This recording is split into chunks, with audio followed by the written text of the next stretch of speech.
again, very simple, coconut chips. And coconut chips are literally slices of coconut like this, fried. And they go really well with seafood, things like crab meat, and you know, they go well as a dip, or they're very delicious to eat by themselves. So on the cooker, I'm going to heat up just a little bit of olive oil.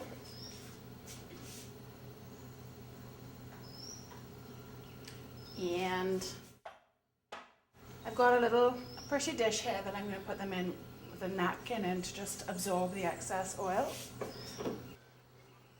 So I'm going to let that oil heat up a fair bit, and I'm just going to start the last thing, which is coconut chow. I heard this recipe from a coconut vendor, and I think it sounds fantastic, and it's really very delicious, light. We love a good chow in Trinidad. So this is hard jelly from a coconut, right? But this is not the same kind of gel. It's not sort of solidified coconut like this. It's still at the jelly stage. And I'm just going to cut some fairly big chunks. I've had the coconut in the freezer so it firms up a little bit.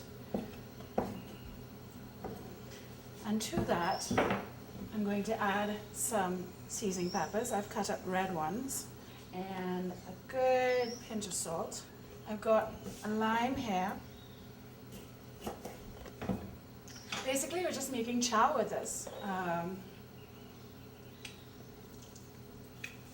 I'm going to put in a bit of shadow benny. Not too much. I don't want it to overpower things. Like that. Oh, it smells great already. And then I'm going to put in some Tabasco sauce. Tabasco specifically.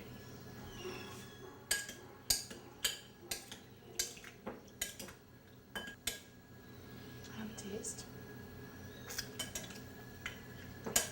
Whoa, it's lovely. That is absolutely scrummy. Yum.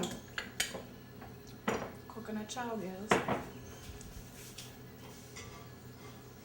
So my oil is, I think, just about ready for me to fry. Coconut, because it has oil in it, will cook extremely quickly, like all nuts do. So go gently there.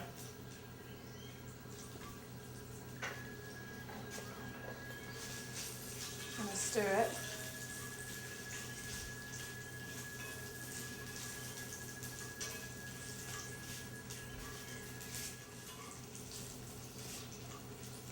I want it to become kind of golden brown and toasted. So, and when you fry coconut, all the nuttiness of it comes out, and it's very delicious.